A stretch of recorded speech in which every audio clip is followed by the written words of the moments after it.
I thank the gentleman for yielding. You know, I've heard a number of people say, well, the Constitution does give the president latitude, but during the Nixon administration, Congress passed the War Powers Act, and then when the president vetoed it, Congress overrode his veto, and so the War Powers Act became law. Now, whether or not you believe it's constitutional, it has never been tested in the courts, and so it's the law.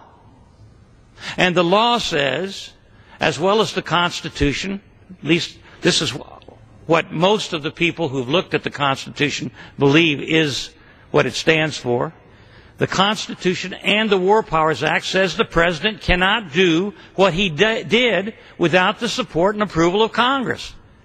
Now, he's gotten us into the war in Libya, and it is, in effect, our war. People say, well, no, it's NATO. Well, we are providing over 8,000 of the military personnel on the ships and in the air. The majority of the flights that are taking place where they're doing the bombing are done by our airmen and our aircraft. Over 90% of the missiles that are being used at over $1 million per copy are American missiles. And this is going to cost billions of dollars. If this were to pass, and we were to stay there for over a year, you could count on it costing $2 or $3 billion. Now, my colleague from Arkansas just a few moments ago talked about us being broke. The American people know, if Congress doesn't, that we're $1.4, $1.5 trillion short this year. And we're $14 trillion in debt. We're printing money that our kids are going to have to deal with because they're going to have to pay for the debt down the road. Some of us will pay if we live long enough, but our kids are certainly going to inherit the debt. And so we're adding to the debt by going into a war we shouldn't be in, and without the approval of the Congress in accordance with the War Powers Act of the Constitution.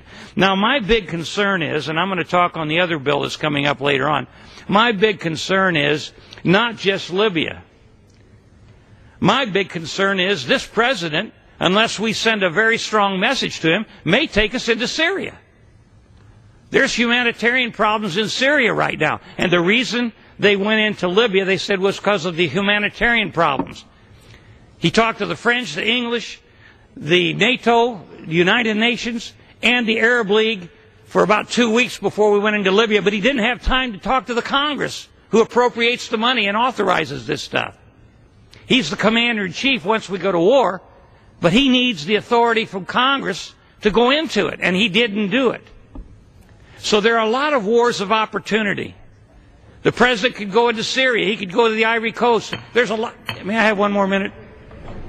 I yield the gentleman an additional minute. Gentleman's recognized. There are a lot of places we could go to war if we choose to do it. There's humanitarian problems around the world. But unless it's a threat to the United States or an attack on the United States, the president does not have the authority to do what he did without the support and approval of Congress. President Bush came to Congress before he went into Iraq. President Bush came to Congress before he went into Afghanistan. And that's as it should be. And this president should not overstep his boundaries.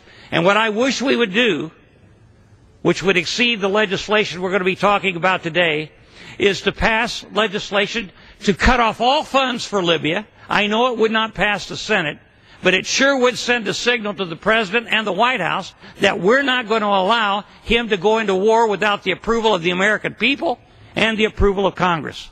And with that, I yield back the balance of my time. Gentleman yield.